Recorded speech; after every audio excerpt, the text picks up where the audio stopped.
Yo, yo, yo. What it do? What it do? What a way to start the show. Are you insinuating that you have to drink to be around Chadley and I? Damn it. To Well, be in this I industry, guess, it I is guess we the all might as well necessary. be honest. We all have to drink to be around each other. I don't care what any of y'all say. This week has almost put me in the ground. I, I'm with you. I'm with you. man, well, I had a great week.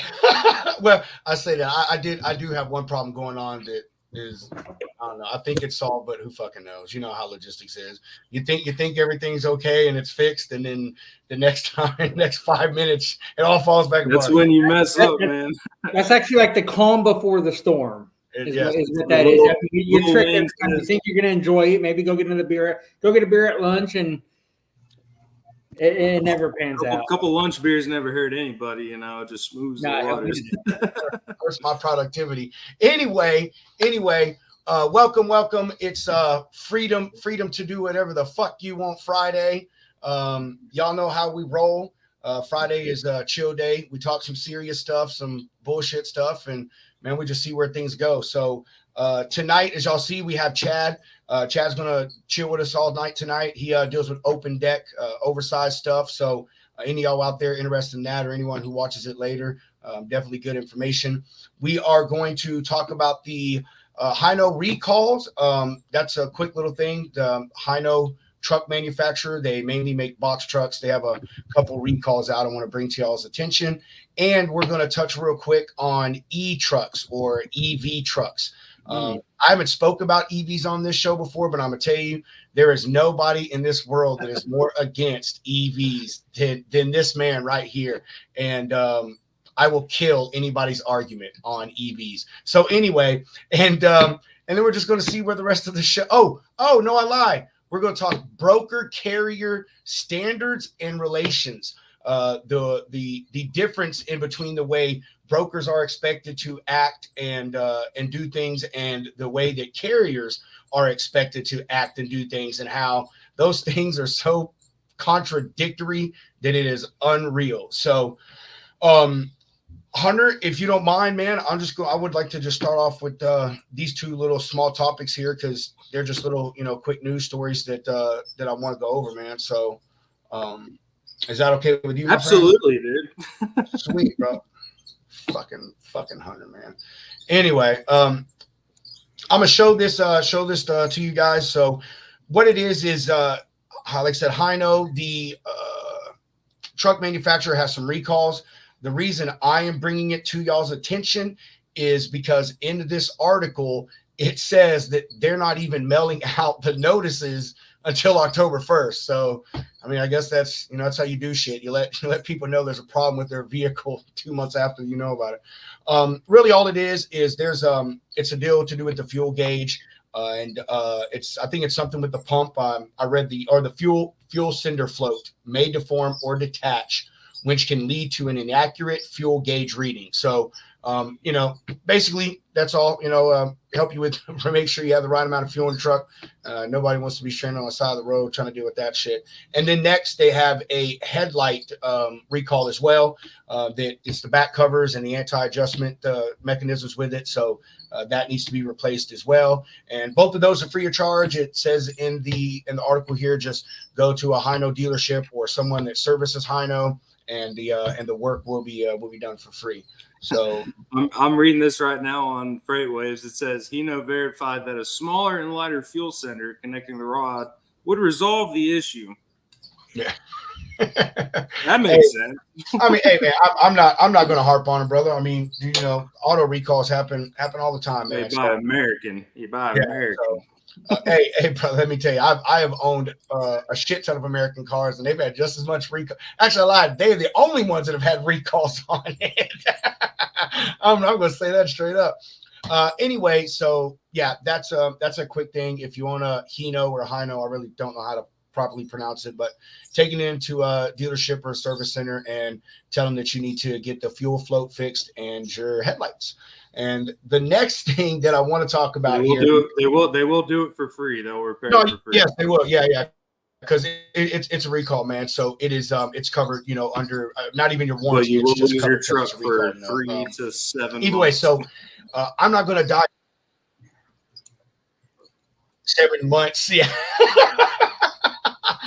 Ain't that the truth? You know, they're you're going to take your truck in, and it's going to be the same story like it is with four wheelers. You know, oh well, the parts on back order. It's going to take us 3 months to get it. So you know, you better get you a fuel stick. Stick that son of a bitch in your tank. You go there knocking some doors, man. Yes, yeah, right. I am not going to get into my whole spiel about EVs. I mean, I'm completely against them. I don't care if it's trucks, planes, trains, automobiles. I am just completely against EVs.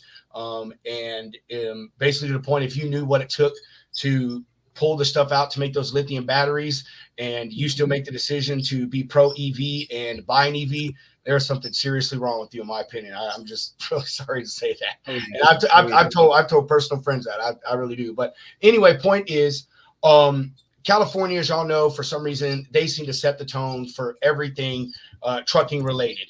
And, you know, every time they come out with the rule, then, you know, Oregon, who's California Junior, and Washington, who's California Junior, they all jump on, and it expands to the rest of the country. Point with that being said is, you know, California was the first ones to come out with their whole must be EV vehicle sold within our state, blase, blase, blase, you know, that whole spiel by 2030. And then the rest of the country soon followed, except for, and I'm sure there are places weren't. I live in Texas and we didn't. So, but anyway, this article, the only shit I've seen for EV, dude, is like the braking system, which I saw where it like automatically picks it up and it stops on a dime, which is cool. But to think that an EV will replace drivers, like, no, I mean, with that, you're talking in difference in between, you know, automated trucks and EVs. And I'm not saying that EVs don't have some cool technology like what you're saying, but brother, it basically comes down to everything it takes to mine those batteries involves slavery, human trafficking, child slavery, and all these companies that build these batteries know every bit of that, and they have no problem. How do they dispose of these batteries? Well, I mean, that's another thing. Like I say, man, I got a whole spiel. I mean, honestly, pound for pound, just to make an electric vehicle does more damage to the earth than it does to make a petroleum vehicle. It also takes 6 to 18 months for an EV to actually become like environmentally friendly, for it to start actually returning. But then you got with these things right here, the charging stations. Well, what fucking makes the charging stations work? Fossil fuel powered electric grids. I mean, like the stupidity is just never ending when it comes to EVs, and it goes to one of these things that you know what I say, if you say a lie enough, people will believe it. You know what I mean? And that's really what this boils down to. It is. And then of course, in the whole, you have a 14-hour clock and 11-hour driving clock as a driver, but those EVs only last 10 hours on their 43,500 pound load. Yeah, I mean, and so, of course, you have a 10-hour reset, but it's going to take 16 hours to recharge the vehicle. I was just your supply chain is just completely. I'm not going to say the words, but your supply chain is just messed up. No, brother, John cuss words. It's cool. It's freedom to say whatever. Fucked up.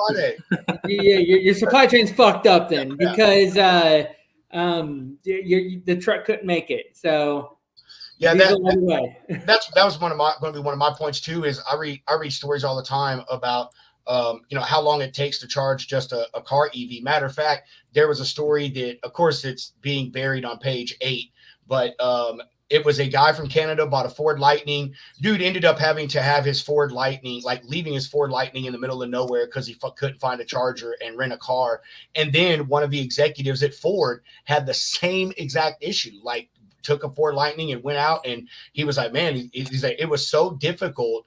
He's like, you had to plan your whole route around charging stations. But anyway, point with this article here is like you see, real estate investors, you know, they're surging into electric truck charging. So what it's talking about is, you know, obviously real estate investors, they're buying up these properties and they're wanting to build all these electric charging stations.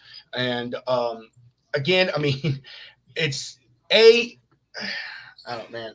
Where does the electricity come from? Yeah, I mean, here we are building, building these things, taking up space for other things to do this crap and to continue to just push this scam and this freaking lie. And here's the thing that I love about all this, brother, is if you read through this article, the amount of money that is being thrown at these people to build these things, which just take that thought and hold it for a second. They're getting money from the government as a kickback or whatever you want to call it, stipend, bonus, whatever word you want to use, to build these things. So we as the taxpayer are funding this, and these people are getting money to build their business for free, or I'm going to say for free, for very little cost. Like, I'm sure it doesn't cover all of it. It did say that in here that it doesn't cover all of it, but I'm pretty confident that it covers a vast majority of what it takes to build these things. And the amount of them that they're building is just crazy. I'm not going to read the whole article, but I mean, it goes through here and talks about several companies that are building these things, their plans to expand them, outside of California.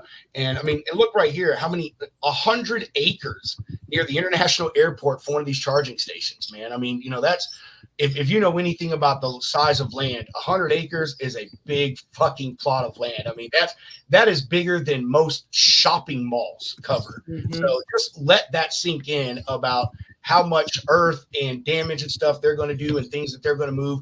Businesses that are probably already there that they're going to buy out and, pay out and make them shut down, because whether you think that happens or not, it sure does, because, big companies and the governments can do whatever they want, claim right of easement and all that, good stuff. So, and then another interesting fact just to throw out there is obviously 100 acres, they're buying 100 acres. They're not going to give that out for free. And so when you pull up to one of these charging stations, you're paying for it. Yep. And I believe it was 2021. I'm sure it's gone up now, but in 2021, I believe they released the average cost per hour, I want to say hour to for drive time to charge your EV compared to the cost per gallon of fuel you're putting in your vehicle was substantially higher. So I've read you're not saving money. You're paying out the ass, and I mean, you're destroying the earth. You're doing so much more damage than using those fossil fuels. We're saving the earth, but we're cutting down 100 acres worth of trees. Well, save the trees. Yes. Isn't that a good point? Isn't that a good point? Lithium. I love that point, Hunter. I never thought about that. It's so good. To help the earth, we're going to cut down trees. And where does electricity come from? Nuclear plants. Hey, oh, it's so funny you brought that up. I mean, this is unrelated, but it's so funny because I say what you say.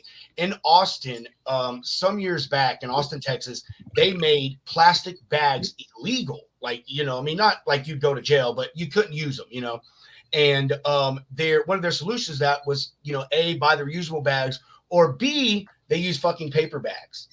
Like, just wrap your head around the stupidity that is the green movement. I'm not saying I'm not for it, because I am a conservationist. Y'all will hear me.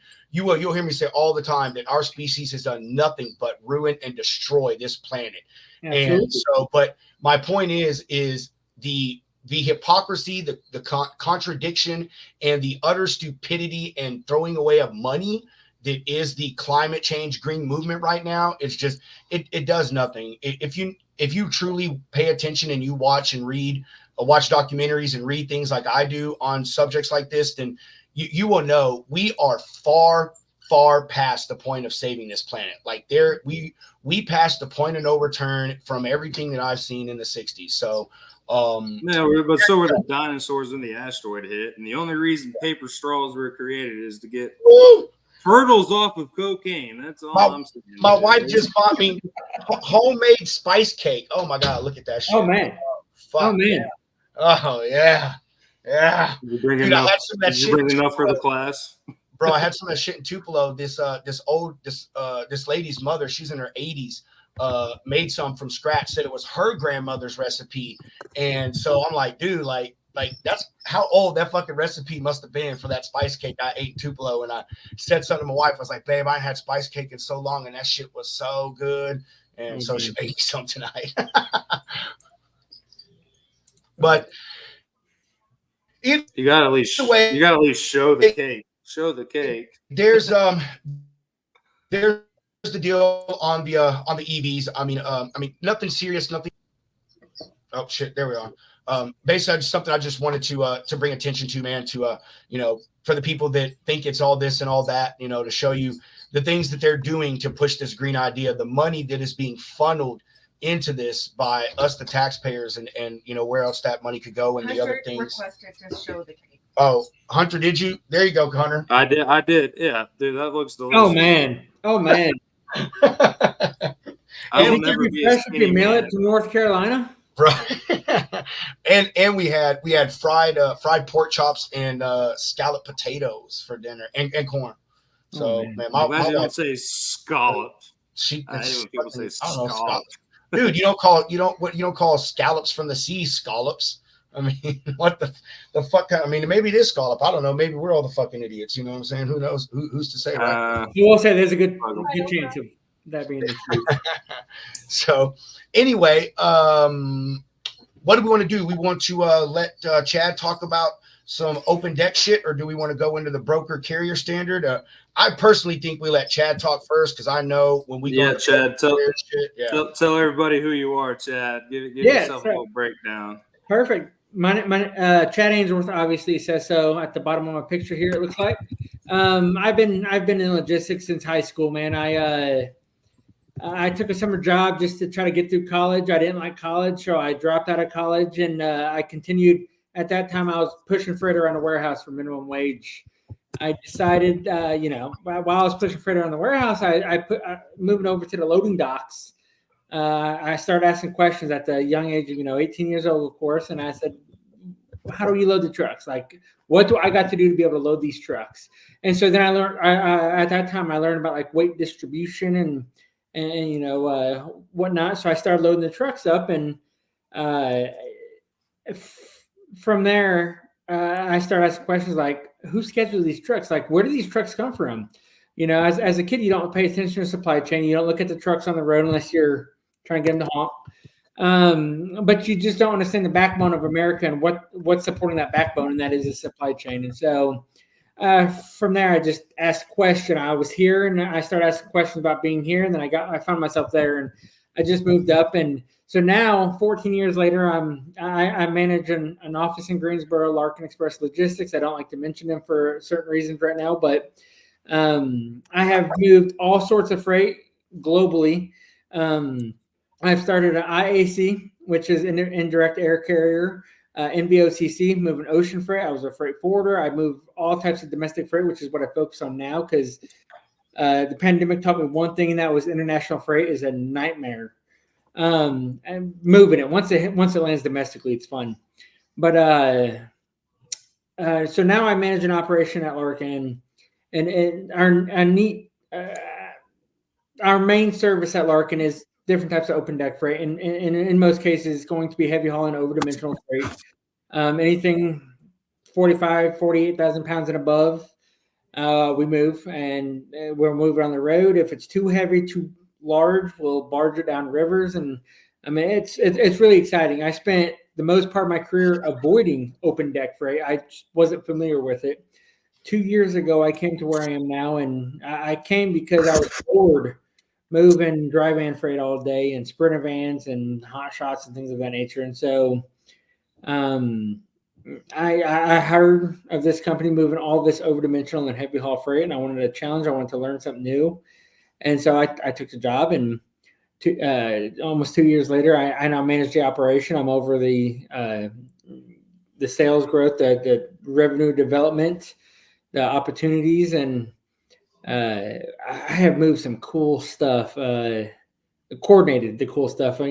Hats off to all the drivers out there I've worked with, and all the drivers I haven't worked with, because I'm sitting in office and I'm passing emails. That's what I do as a third party logistics. I'm passing emails. A driver sitting in the truck moving it, they're isolated and they're away from their families when I'm coming home every night. So still, 14 years later, hats always off to the drivers that I work with, the drivers that I don't work with, because they are the real heroes doing the work for me and for my shippers, for their customers, and for America, moving America, as I like to say. But Open Deck, super fun. Oh yeah, big old excavators and whatnot. I didn't even know you moved shit like that on barges. The coolest shipment I have coordinated, and there were 6 of them. I focus a lot on Project Freight, break bulk out of the ports. Was in Houston, and I moved 6 loads of parts for Starship for Elon Musk down to from Houston down to their Starship facility. And so I got the address, and I was like, well, what am I moving? So I Googled the address, and I naturally, like any broker, for years, as soon as I Googled it, I hit Google Images and the Street View, and I'm looking around. All I see is a bunch of starships, the starships intended to go to Mars, sitting around this address. So I called the receiver and I said, I have this load. I have this master bill of lading. When can I deliver it, and what am I moving? And they told me, and I was like, holy shit, this is the Starship parts. Like, this is for Elon Musk. This stuff's going to be in Mars one day. Hopefully not, exploded in our atmosphere as a test, but still pretty cool. And some of these government projects, the break bulk and the projects for it, I move is cool. We work with a lot of. I love that we started this with EVs because most of my customer base is energy providers. And so I move a lot of transformers and Project Freight for CapEx projects, which for those not in the logistics industry, CapEx is just short for capital expansion, substations, new power plants, things of that nature. I do have another customer that I move a lot of water. You're driving on the road, you see a water processing plant. I have a customer that builds those, that coordinates the teams that come in and build those. And so I move a lot of their heavy haul over dimensional freight stuff to filter out your water. And so with that, 14 years, and I'm still very passionate about what I do, what the truckers do. Supply chain, logistics, transportation is the forgotten industry. Without transportation, without truck drivers, and those of us coordinating the freight and putting this person with this person, getting the shit moving, America has nothing. You think about every little thing every day: the hat on your head, the food on your table, the whiskey in your glass. All of that hit a truck at some point. That's exactly how I explained it, man. That's it, dude. That's it, man. We may not be truck drivers, but you're welcome, America. I always share the hashtag Move America, and it's Move America, it's Move the World, but this is the most important industry out there because without supply chains, you got nothing. And to your point, man, it's one of the most unrecognized industries. Like, absolutely. People don't know what really goes on there. They just think that Walmart grows on trees and everything just magically appears. Like, oh, can you check in the back? Yeah, let me get my scientist and we'll 3D print you a watermelon. So I left the industry for 2 years because I was stupid in my younger days. I signed a non-compete, so I got another job in logistics, and I don't know how the hell they found me every time, but they always sent my non-compete to the people I was working for and fired. And so I ended up taking 2 years off. I went to law enforcement and thinking, what else can I do to change lives, change the world? And realistically, guys, I never got the feeling like I was impacting individual lives in law enforcement like I do moving freight, because it never hit me until I actually saw.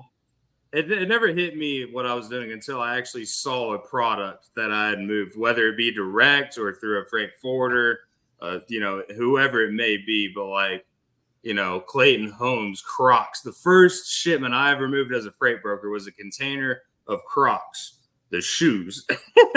And I'm sorry, America, for putting that curse on everybody. But yeah, man, it's cool, dude. Or even the whoa. Cheesehead. There's two things God gave us that we should pray about and appreciate every day. That's Crocs, and that is Hey Dudes. So You're an idiot. I was about to So, say I pinned you as a all hey right. dude guy. I have some questions for you, Chad. Because I currently run a flatbed with a friend of mine, and B, as a broker, although I know that I don't want to get in like over-dimensional stuff, I do have some questions. So I'll start with the broker thing, man. When you go to book your freight, or quote your loads with your customers, do you use a service to figure out what the permits are going to be, or do you research that on your own? And if you use a service, obviously you tie that cost into the rate, but do you add on to that rate as well if you use a service? So could you let me know about that? Yeah, great question. So and actually I get this all the time, even in my day-to-day operation. Today, rates everywhere is low as hell, right? We're, truckers out there, unfortunately, are lucky to break even moving a load today, unless you're moving over dimensional. You're right. Yes. And so I do not do the permits myself. We do have assets, and we do have a team that secures those permits for our assets. But when we are brokering freight, which is what we're talking about here, it's up to the carrier to get those permits. Yeah, I understand. I'm happy to give information on a permitting service when we like to refer to carriers to start up with them. Unfortunately, it is like they won't open any account brand new and give you a line of credit. You're going to move the first load on a credit card. But yes, so another part of your question here was about the rates. Absolutely. If you're not just gonna get paid for your permits and the additional fuel from the additional weight, or of course, when you're moving a 13-foot tall piece on a double drop, you're going to have wind pushing back on you. That's going to destroy your fuel. You're not only going to get paid for that as well. Typically, with a permitted load, you're going to get about 20% of line haul on a peak season. So even today, with rates as low as they are, my over-dimensional freight pay to the truck has not dropped. And it's just because shippers don't know about that stuff. All they want to know is being taken care of. Okay. And brokers don't make a lot of money on that still. I mean, brokers don't make much money today. We don't make a whole lot of money on that because we believe in paying the trucks. Well, some of us do, but let me rephrase my question. So, I understand about the carrier being responsible for the permits. I've had to get those, and I tell you, it's fucking hate it. But what my question was is, how do you, as a broker, figure out how to properly rate an over-dimensional thing? And what I mean by that is, me as a broker that deals with traditional freight, traditional open deck, van, reefer, that stuff, I just go on DAT and I look up the rate and then I quote accordingly to my customer. But obviously with an over-dimensional, you can't go on there, look at the flatbed rate and then say, oh, well, this is what it is, and this is exactly how much the permits are. So my question is how do you figure out the rate that you're going to give your customer? Where do you figure out the permit cost and all that stuff, and so forth, so on? Yeah, great question there again. And so there actually is a variable of market conditions we do look at, which is based off that the rating resources on Truckstop and other resources we use. Personally, in-house, we use McLeod TMS software that also has a rating too. So we kind of have a formula that gives us a solid average of all those resources. But then the two guys that trained me in open deck, heavy haul, and over dimensional spent 20 plus years with Guy and Turner. I will be happy to throw that name out there because they're one of few who are the name in over dimensional and heavy haul moves. They spent 20 years plus with Guy and Turner. One of those guys spent 20 years in an office literally looking at permits and rating this stuff. And so personally, as a broker moving this stuff, it's just, for me, it's training and experience. It's a variable of knowing the markets and knowing what state-to-state permits are, knowing, depending on the dimensions, you may have escorts, you may have high poles, you may need police escorts. All of that costs money, of course. And so it's it's knowing those markets and knowing what you're going to need in each individual state and city. And of course, massively having to mark that stuff up. But there is no rating resource out there as a broker to rate this stuff. You really have to spend hours and hours and days just diving in and learn the markets and learning all the state and city and federal regulation on this stuff to be able to move it. It's that niche freight, man. The niche 80,000 pound load to move across the streets. Another state may not, but you're delivering that state, which is when you have to end up trying to find a river and barging that stuff down the river. And there's a lot of challenge, and it's hard, but it's extremely fun. I love being challenged. And Heavy Haul Over Dimensional has done just that for me. And it's been outside of the politics of working for a company, being a leader in that company, the operation itself has just been gratifying and a blast. Yeah, and I will say that again, I mean, I've never dealt with Over Dimensional. I have 2 customers that they send me OD stuff, but I mean, I'm one of those brokers. I'm not about just chasing money. I mean, I like money, but I'm not a fucking idiot. I don't do it. So I always deny it. But as a carrier, we've done a couple, I think 2 or 3 oversized loads. They've been nothing crazy. They've been like 9.5 feet wide. Nothing's been over height. Because I will tell you the research that I've looked into, and we over height like that shit's a whole other ball game. Like, dude, like oversized, like width, man, that's pretty easy. It's really, as long as it is not wider than 9.5, 10 feet, which is the width of a lane, dude, you ain't got to have escorts. And most of the time you just can't drive at night, but you add that over height shit in. Oh my God, bro. It's a nightmare. So every state allows you to move 12 foot wide.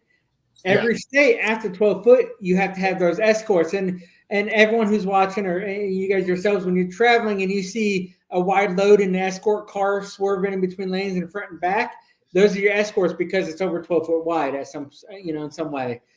Height, you are absolutely right. Height can be a nightmare because everything that's over height, over that 13.6 mark, has to have a route survey.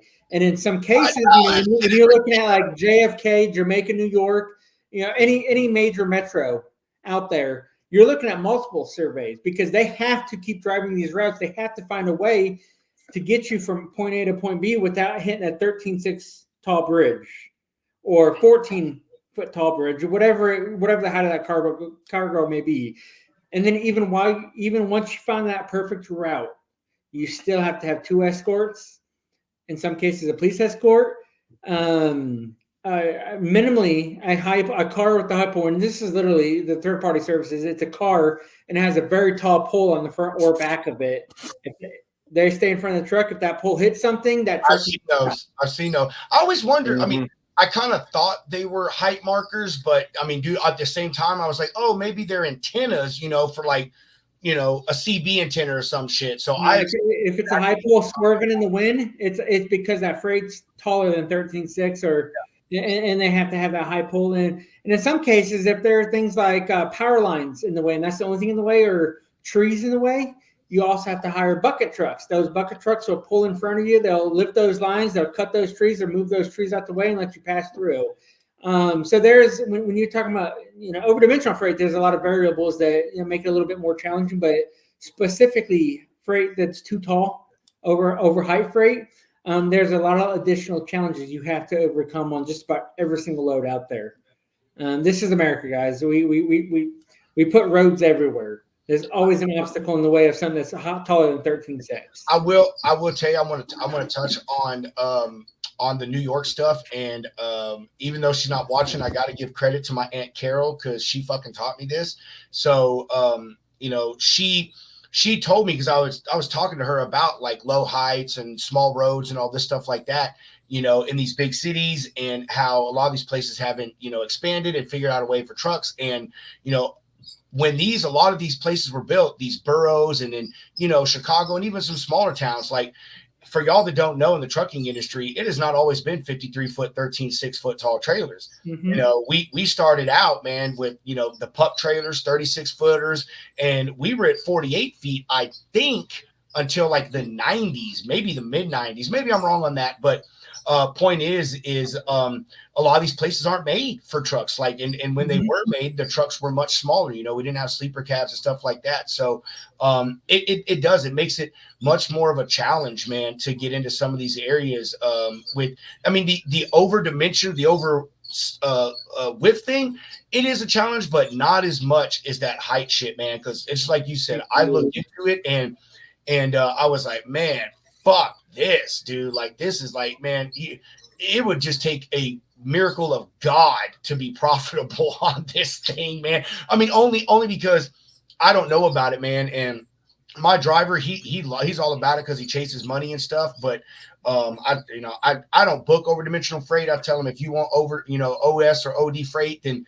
and for y'all that don't know, OS is oversized, OD over dimensional. They're pretty much the same thing, interchangeable abbreviations. But anyway, we actually have a lady named Sydney that when he wants an OD load, I say, man, you better fucking call Sydney, bro, because I'm not doing those permits. I'm not doing that rate. I'm not asking all those questions. So now permits they're a nightmare. You have to get a permit for every state you go through, naturally, and then more than that, you have to get a permit for the major metros, the cities you go through. I mean, I picked up some import freight, and most of what I deal with are imports or exports. In most cases, they're CapEx projects. Again, I remind you that CapEx is just a capital expansion. It means some company somewhere is expanding their operation. They need to build onto that operation to do so. And so in most cases, it's import CapEx projects. And I hate it when there's a CapEx projects that not lands in Alabama, but has to go through Alabama. A lot of people think like Oregon is the hardest state to permit. Absolutely not. Alabama does not like it when you're moving OD freight through their state without stopping in their state. And so they love rejecting permits. You also got the metros. I hate it when someone brings an over-dimensional load into JFK, Jamaica, New York, JFK Airport. The city of New York City hates giving over-dimensional permits. And everything. There's a solid 4 to 6 day turnaround on permits there, which if you have dealt with air imports and you got 24 hours to get that shit off their dock before they start charging you a whole lot of money. I used to work at a job next to DFW Airport, where I know exactly what the fuck you're talking about. And sorry to cut you off. I just want to make this point before we move on. But dude, that waiting for permit thing is and getting permits. I'm telling you, I've learned that running over dimensional freight off of a freight board fucking sucks. And I'm going to tell you why. Because every one of these states, you have to set up an account with them and to get your permit. You can't just call on the phone and say, hey, I need this, or just log in on the damn computer, because here we are in the 21st century in the fucking government. They're stuck back in the 20th century messing with MS-DOS. But and in some of these states, man, I mean, it takes days to get your account approved. Yes. We did an oversized load 2 weeks ago from it was somewhere in the Northeast, and it came down to maybe Texas, but yes, it did. It came to Dallas. And man, we made it to Virginia, or the West Virginia line, had to sit there for 12 hours. And then we went to Tennessee, and we got into Tennessee, and my guy said, fuck it, I'm just going to run. And then once we got to the Tennessee-Arkansas border, we had to sit there for like 20 hours. It's absolutely ridiculous. My point is I will tell you that oversized or over-dimensional is definitely something that you want to book 2 or 3 days in advance. Minimally. Yeah, it's if it's legal high and under 12 feet wide, 2 to 3 days advance is about the minimal you want to book that thing. If it's over 13.6 on a double drop, or if it's over 12 foot wide on anything, I mean, a week is. So again, you have to get your permits. You have to hire escorts. Over 12 foot wide in a lot of states, you have to have police escorts. And the way they work police escorts is they send a message out. Most states send a message out to all the off-duty police officers. and says, "Who wants some overtime?" And so you have to wait for an officer in that state officer, not a local officer. Otherwise, you're dealing with county to county or city to city. You want a state officer who wants overtime and will escort you to that whole state on their day off. And so, minimally, if you're dealing with 12-foot wide or 12-foot wide, 1 inch or more, you want that, and as far advanced as you can, minimally a week, because there's a very good chance it's going to take that full week to get yourself a police escort to get to that state. I totally believe that shit. And I just want to say, if you're traveling through the greatest state in the union, Texas, that fucking cop better have like 3 days off, because he ain't making it in one. I love Texas OD freight. Why? Because Texans are Texans. Especially those local runs, they don't give a damn about a permit, escorts, nothing. Bro, they will move it. Now, I don't ask them to, because it's against the law for me to ask them to, but I love Texans OD freight because they just simply don't have enough fucks to give about it. Hey, you ever heard the song Convoy? Oh yes, dude. Just like in the song Convoy, bro. Texas truckers, bro. We leaving them swindle sheets at the scales. You know what I mean? Like, this shit don't mean nothing. We take care of business. I will say that out of all the DOTs that I've ever dealt with, Texas DOT is the fucking coolest, man. Oh yeah. I'm for real. I'm not just saying that because I'm from Texas. I have been pulled over and got inspections in a very, very many a state. And dude, I don't know. Texas ones are just chill, man. You know, it's like they're doing their job, and they only fuck with you if they find something to fuck with you about. You know what I mean? Yeah. So, yeah. If you give them a reason to, that is. I mean, yeah. If they're doing an inspection and you're a respectable, cool driver, you're gonna get away scot-free. But if you piss those guys off, they're gonna find something. Yeah. And they ain't gonna let you go till they find something. I don't care if they gotta wait for that bulb to burn out, they're gonna find something. I agree. And you know what? I lie. I have to say, the one time I dealt with an Arizona DOT, dude, I gotta tell this story. It's a little off topic, but y'all will love this shit. So when my second driving job, I worked for Night Refrigerated. I was one of the first 50 drivers that they hired when they opened their refrigerated division in 2008.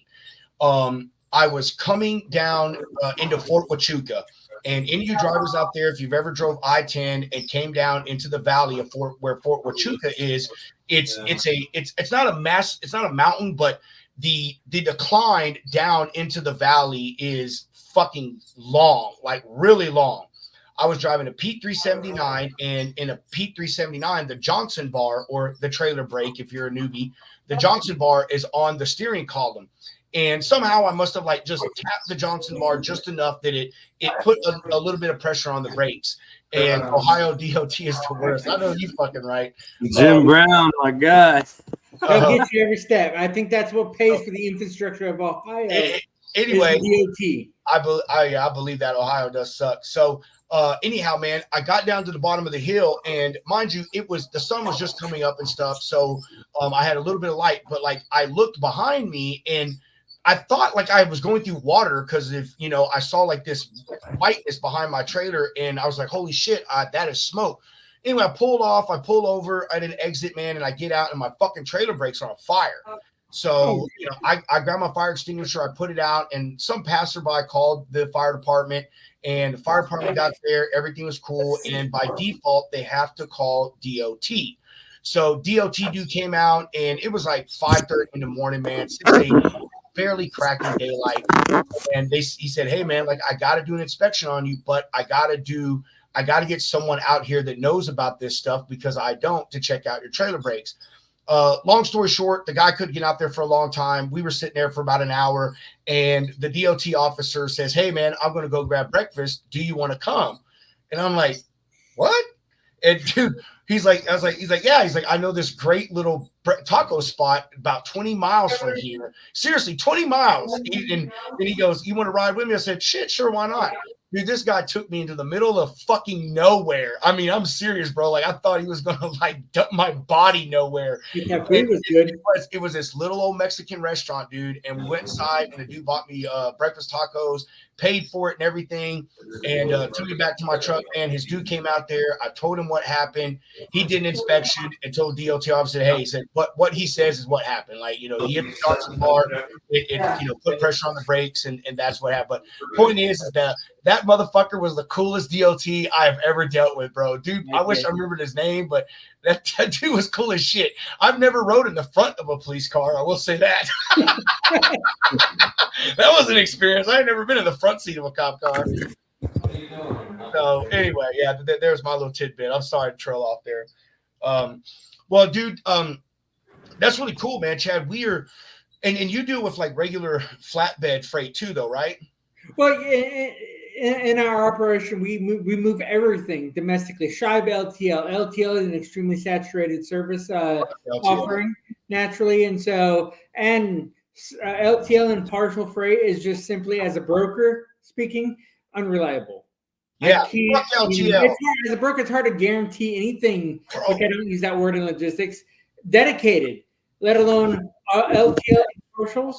So it's saturated. It's unreliable. I don't offer that to my customers. But everything domestically, other than those two offerings, I run. Let me tell you, roughly 300 loads a month.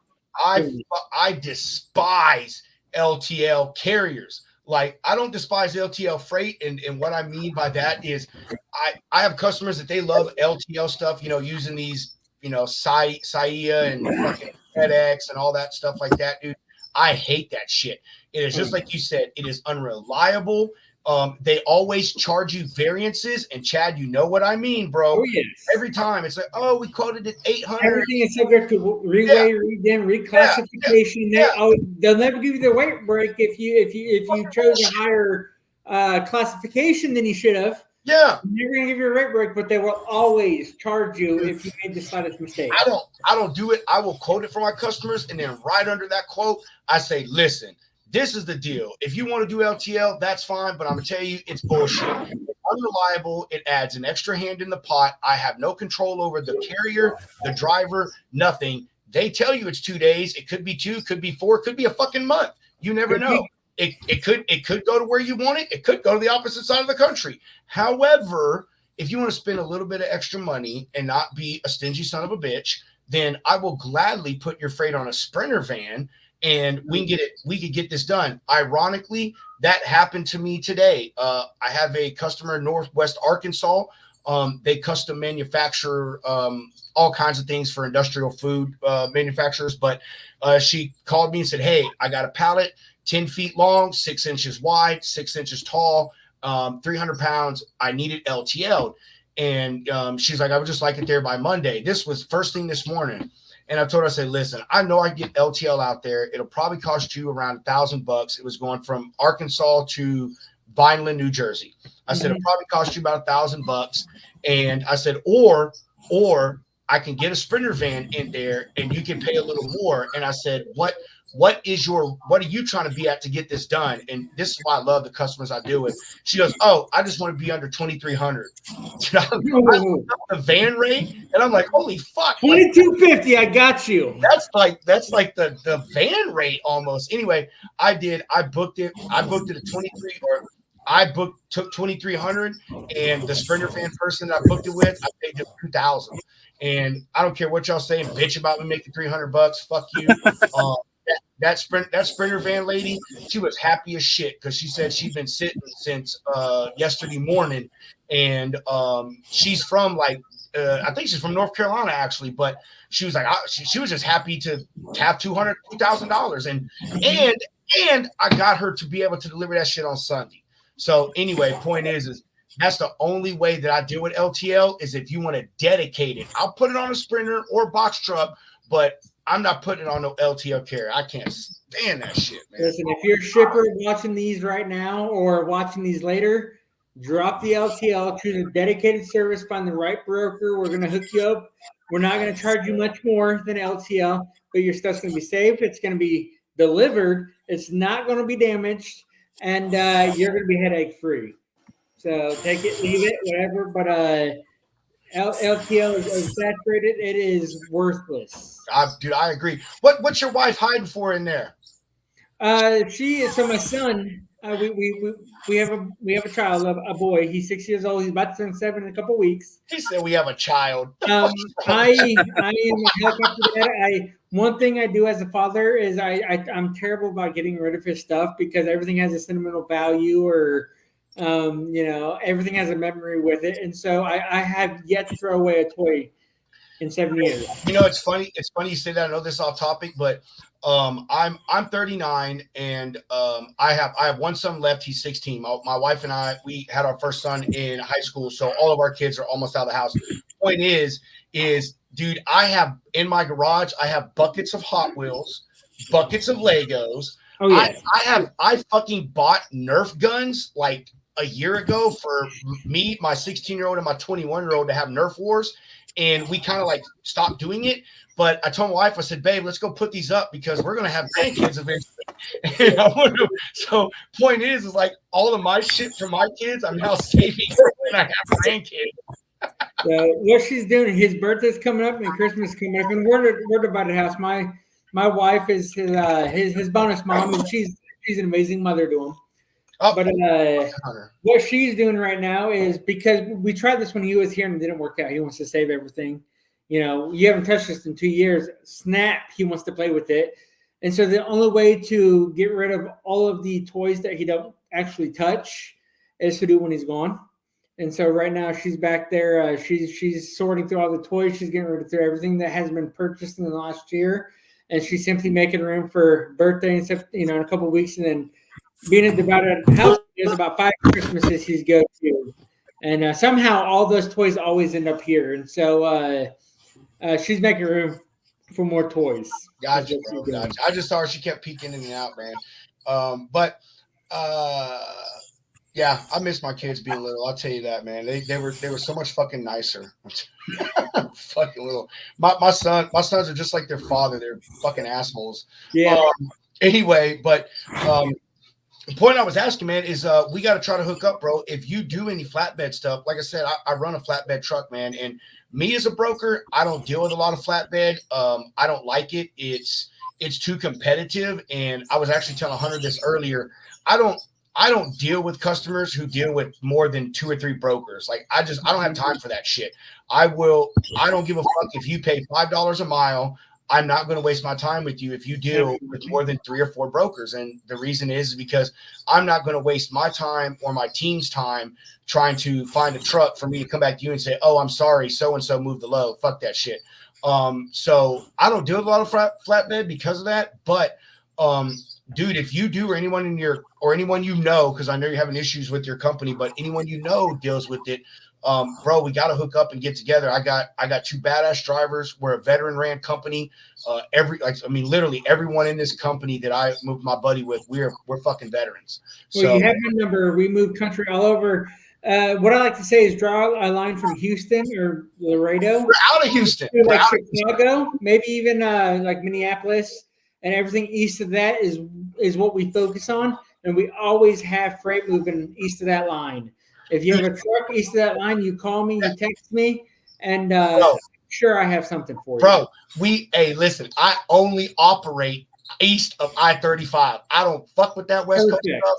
I ain't got time for that West Coast stuff. Gas is high, freight is cheap. Cheap freight, baby. That's right. Cheap freight. Say no to cheap freight. And that's me as a broker saying that shit too. Say no to cheap freight. That's right. New Orleans and Charleston, we're operating out of both heavily right now. Mm-hmm. I do have a warehouse in Charleston. We move a lot of we transport in that, use that facility to transport or transload. I'm sorry. And so I daily moving freight out of my warehouse in Charleston, mostly River Steel, and New Orleans. There's the CapEx projects I'm working on. I'm on lot 3 out of I have no idea how many. They just keep sending this stuff to me. But New Orleans and Charleston, if you can get your trucks there, every other week I can guarantee you freight out. We only have 1 truck. We got 2, but only 1 runs a flatbread. Like I said, we're out of Houston, dude. We are definitely going to talk. Hunter, I can't believe you said that Chad was a worthless piece of shit. You're such a liar, man. I believe it. I believe it. I do. That's that sales rivalry going right there. I'm sure he's called a couple of my customers, maybe even told them that. I don't know. But oh man, so what I can say is new wave. I didn't like a whole lot about. We don't talk about those. Hunter, I liked from day one. Man.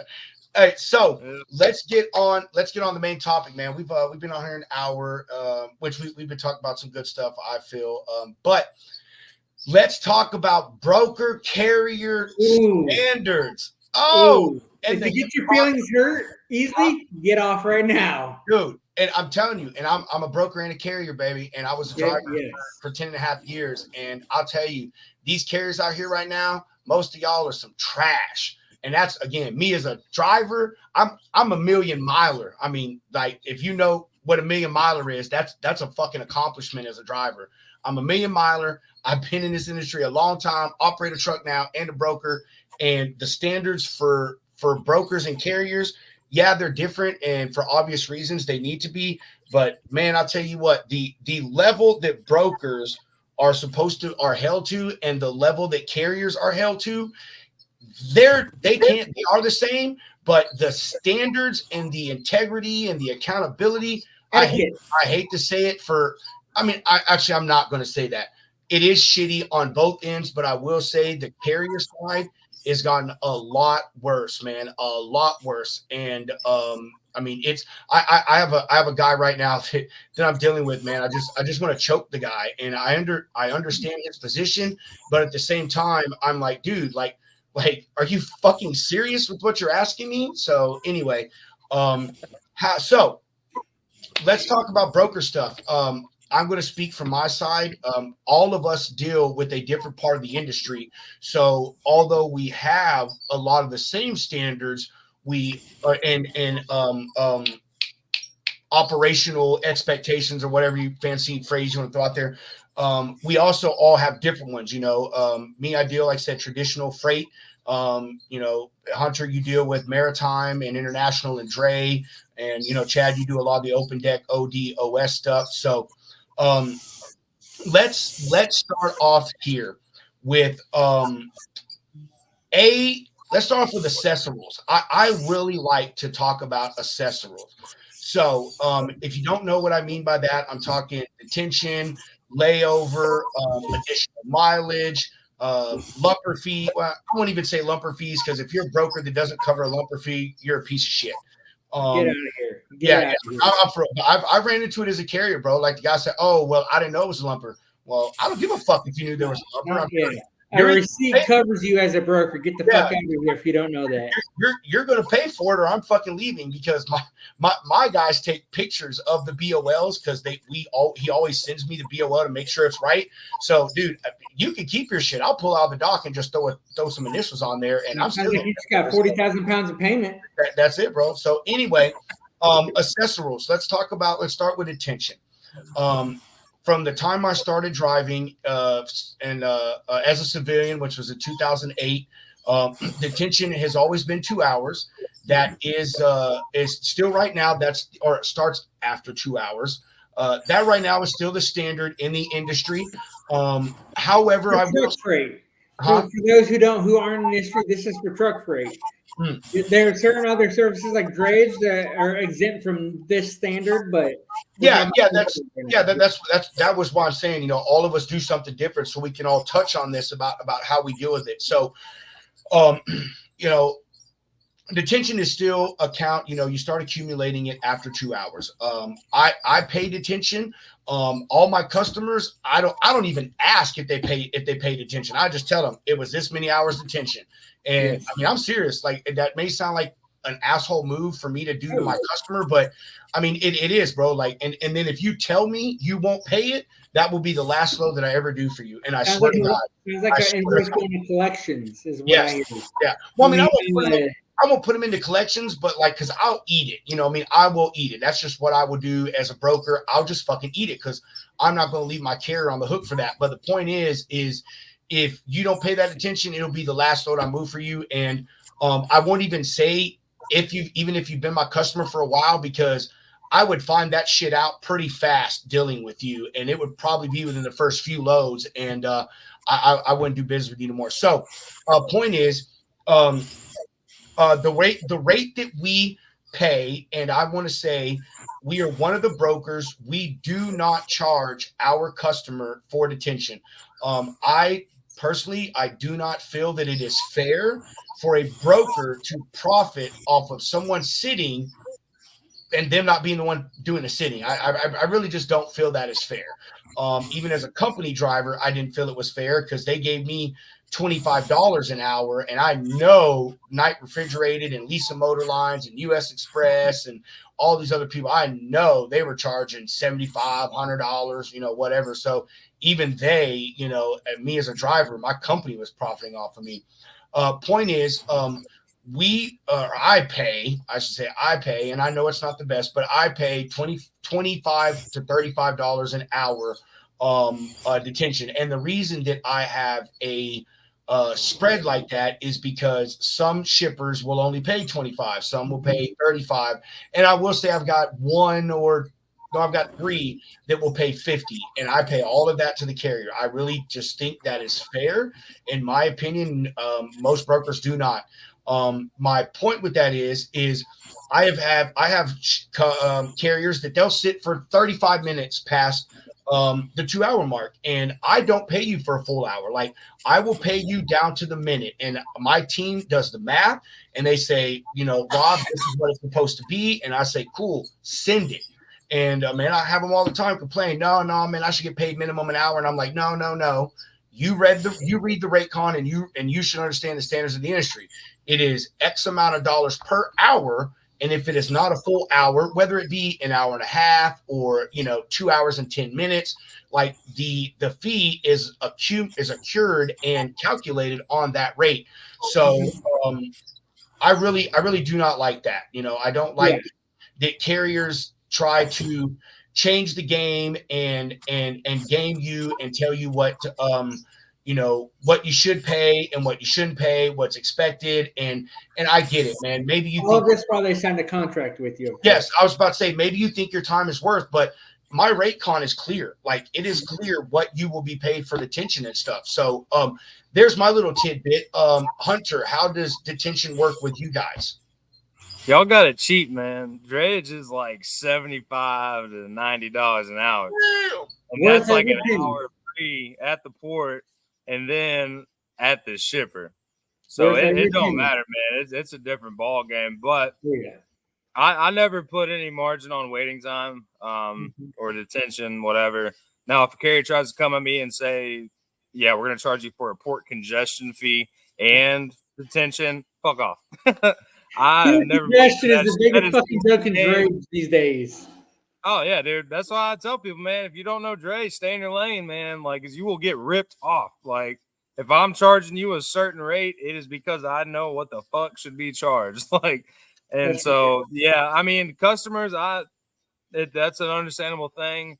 Long Beach is really the only spot that I've dealt with that, especially with like hand stuffed containers, specifically like, like bags of like whey dairy product, like dry dairy powder. They are stuffing that from the floor to the roof, and they have 2 guys. It'll take like 4 hours, and some customers still don't want to pay that. But to your point, Rob, those aren't the people I want to work with. Which, if you have pride in your freight, you're gonna pay the money. Like there's certain variables. If you're looking to be cheap, then you're gonna go find cheap service. You're not gonna like it. You're gonna get what you pay for, man. Like, yeah, it might be a couple $100 more, but it's not gonna be, like I might lose a couple bucks, but I'm not gonna have to pester you with 100 more emails and get the approval and have to go through the updates with the invoicing and all that shit. So I have no problem with that, man. But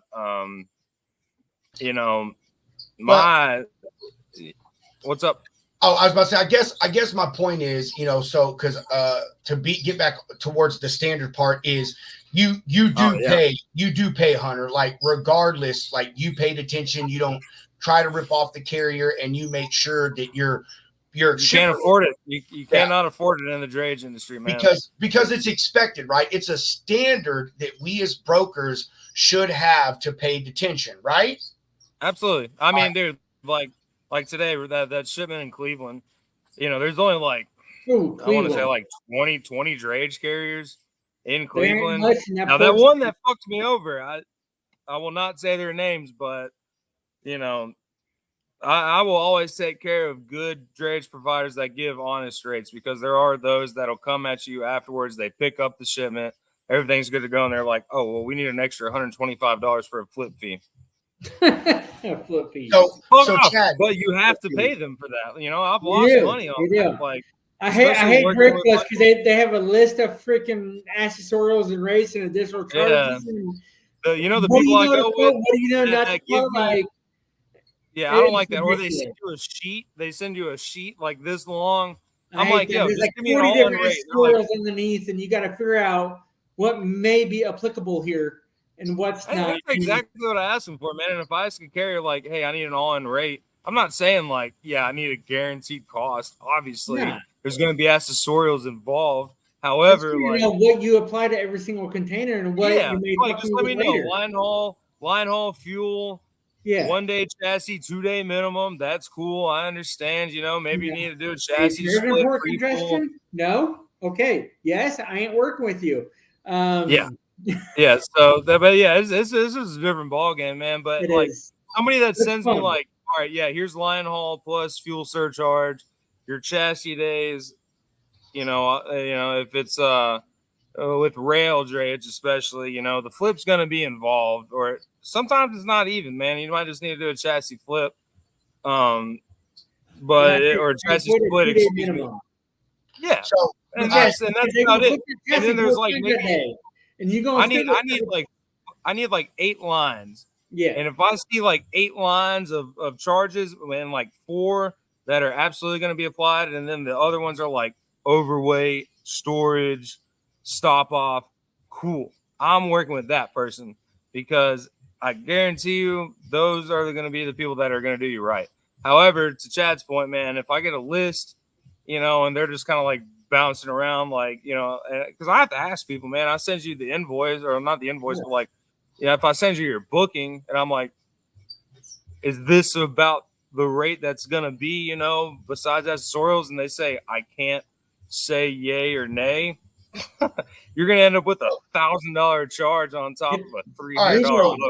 Lose money somewhere else. Move on. You're going to lose a lot of less money that way. So, all right, we cool. I mean, you paid attention. You expect that. That's a standard that you have, Hunter, for yourself and for your customers as well. Oh, yeah. I mean, Being smart, man. There's a lot of snakes in the grass. We Yeah. call them bottom feeders. I understand.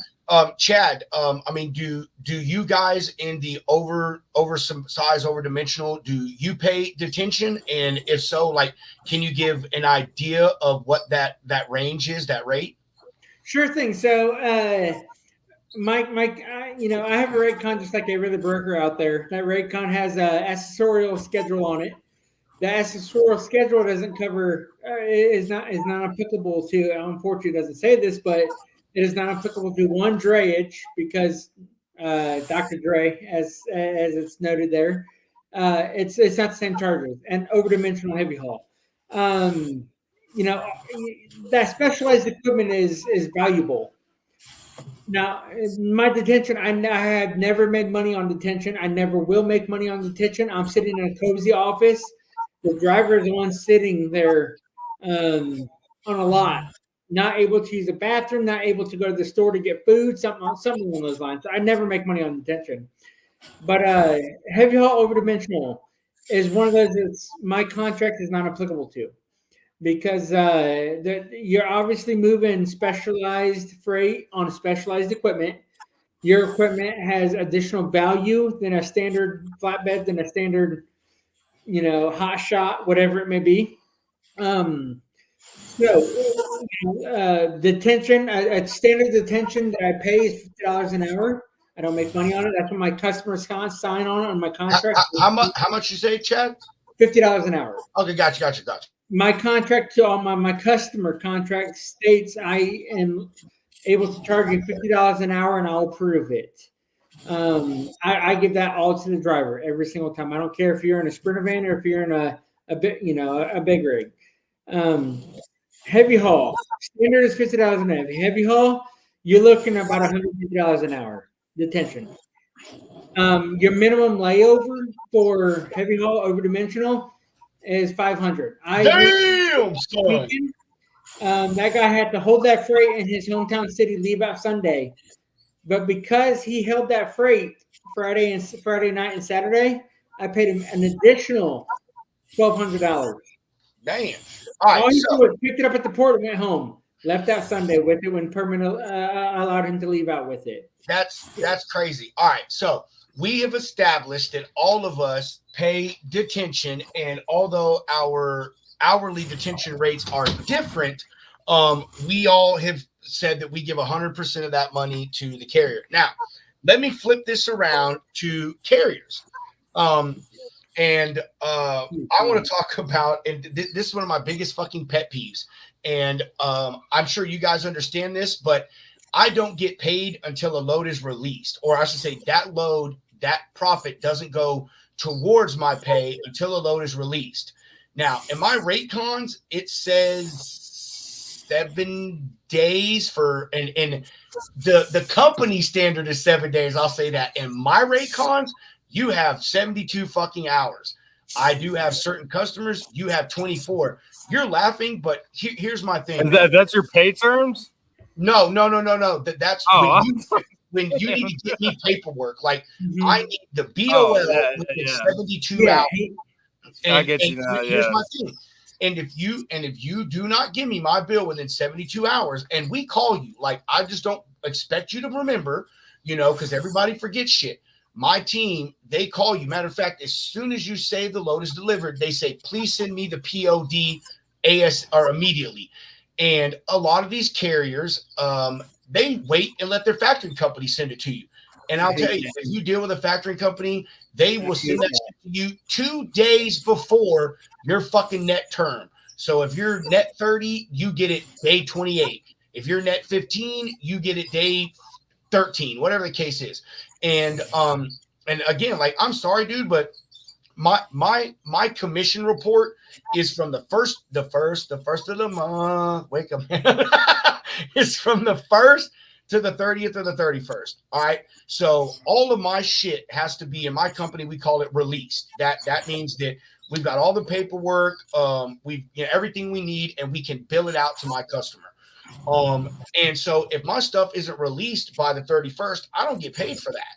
And my point with that is, if you run a load for me on the 15th and you give it, wait for your factoring company to send me a BOL, I'm not going to get that shit till next month. And maybe that $100 win doesn't really matter. Sometimes it doesn't. But my point is you hold me to a standard to make sure that I get you your detention and your layover and all these things immediately before you send me paperwork. Like I have heard, like, I send me the Raycon and then I'll send you paperwork. Bro, no problem. Like, that's cool. I want you to be able to turn in your shit to your factoring company immediately.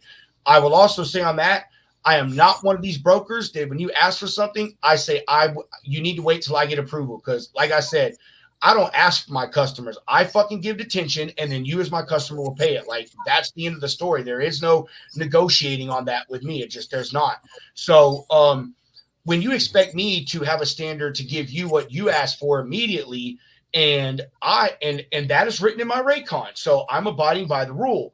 But in my Raycon, it also says that you have to turn in my paperwork immediately or within a certain amount of time, and then you don't. Like, how fucked up is that? To me, you're expecting your little bit of pay immediately, for that detention or layover or the additional miles, the lumper fee, whatever it may be. But when I'm trying to get, my little piece, which is just paperwork, which I wrap this together because, in a sense, I consider that paperwork my assessor role. You know what I mean? Like, this is what I need to get paid back for everything that I have paid you. And it's just not there, man. I mean, I have had I've had carriers, man, like take forever to send me paperwork. I've dealt with some that they get quick pay from me and I never see the BOL. Like they turn the BOL in online and it goes to the corporate office, but sounds crazy. We as an agency, we have to have the paperwork to turn into the corporate office to match what they have for me to get fucking paid. So dude, just take a fucking picture and send it to me. Yeah. Like it is not hard, dude. There's nothing that pisses me off more than when you get an invoice and it's like, oh yeah, we had all this detention. It's like, all right, well, show me the fucking times. Like you can show me your in and out slips at the port. Yeah. So well, the driver just happened to throw those out. So my no. My point on all that is carriers expect for brokers to give them their money immediately, which is a rate con and all their accessorials, but the same standard doesn't apply when I want to get my money. It's like, oh, well, I've got mine. I don't give a fuck about the broker anymore, because we all know all brokers are the devil. Like, we're over here casting witchy fucking spells on all the carriers and stuff. So I think that is a huge hypocrisy. The carriers, as long as they have their money, they don't give a shit about me. They're like, oh, well, I got a family and bills to pay. Well, dude, so do I. Like, I've got a family to feed. I've got bills to do, like, why isn't my money worth, the same importance? That's the thing, man. We're all people here, but yeah, like obviously we do our best to take care of the carriers, but like we all know a customer is not going to pay shit until they see that little piece of paper that gets sent to me in an email or whatever that proves it. Because dude, we all know shippers, receivers, they don't give a fuck as long as it's off their dock or in their fucking warehouse. They're not going to do extra work for you. So Hunter, hey, let me ask you, bro, what is your turnaround time for paperwork? Like what is that? And then also what are your net terms to receive paperwork, or to pay out?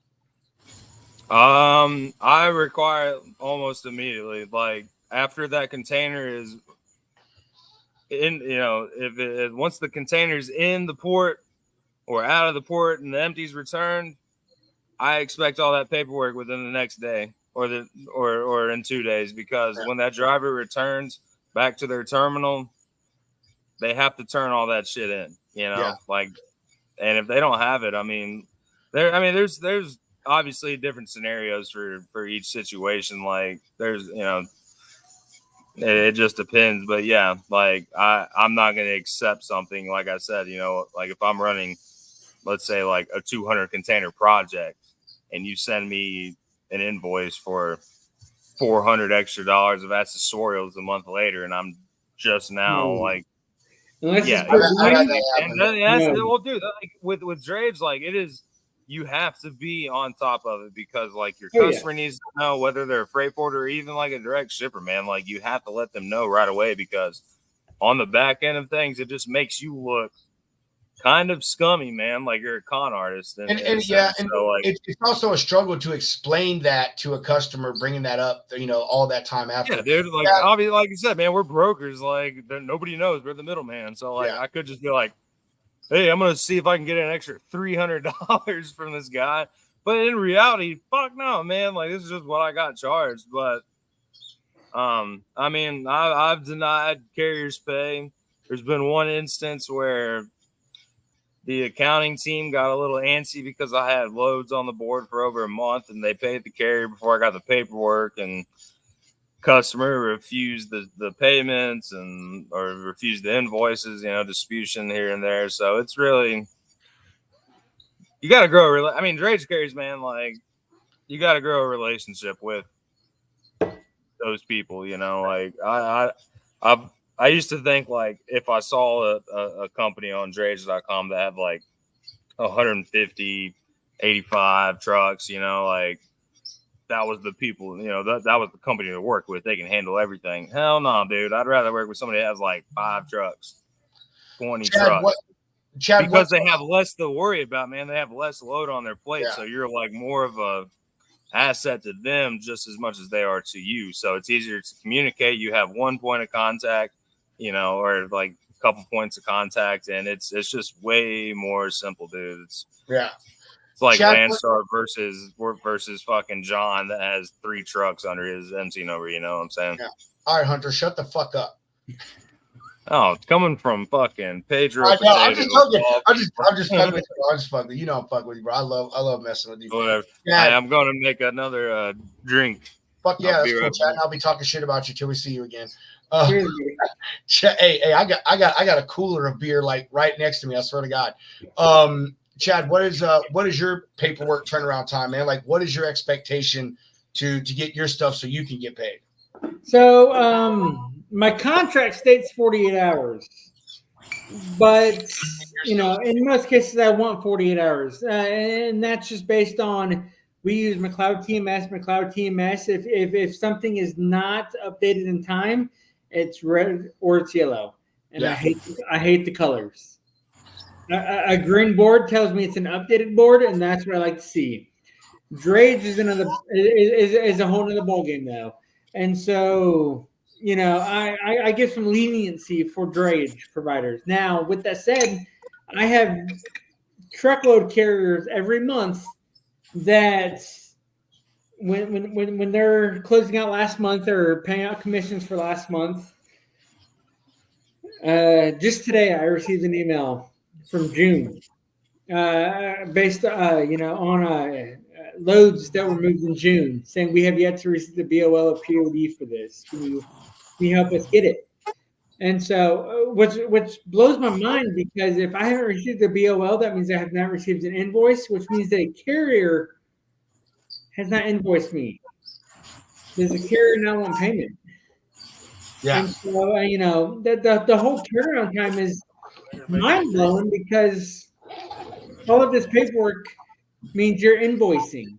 If you're not invoicing, you're not getting paid. So why are you not invoicing right away? And so if you're a carrier on this on this feed right now, invoice right away, get paid right away. I'm with you. I'm with you on that, man. And I miss the part that I hate is on this is the standard to get paid. You're I say accessories, but I guess we could really just say in period is you expect us to add your accessories for you to get paid immediately and turn in your stuff, and that is not the case, or the standard that is set forth for carrier to broker relation. Like I said again, everybody thinks we're horrible and we don't matter, and we're just trash and so forth and so on. But no, they don't realize that, like you said, Hunter, man, like we're people too, man. Like I've got things going on, and regardless of what you think of me, like I have to be paid. Like I this is my livelihood as well. So you could call us a necessary evil, because there are some fucking absolute shitheads out there that ruin the integrity of all of us, man. It sucks. We talk about this almost every single show, but like, dude, those motherfuckers out there that you saw it in the text earlier, Chad, man. If you don't know the American values of running good business, get the fuck on and go flip hamburgers, or go sell life insurance, man. Like, go knock on old people's doors. Go be a piece not hating on you insurance people. Fuck what Dr. Dre says. No, actually, I lied. No, I lied. My mom may be watching this, and she's my insurance agent. So no, I'm a lie. No, fuck correct. insurance people, man. Fuck attorneys. Fuck insurance people. Fuck bankers. I mean, fuck yeah. You three are the problem with the country. Let me backtrack. I'm playing. I'm joking, not joking, as they say. Sorry, not sorry. Anyway, so I'm going to throw this out there. We talked a lot about carriers and what they expect, and brokers and what they expect, and we all know there's for some reason a feud now. The pandemic taught me one thing. Before the pandemic, I really thought brokers, third-party logistics, was becoming obsolete in this industry. Everyone wanted assets. And as a third-party logistics provider, you didn't have assets. You used other people's assets.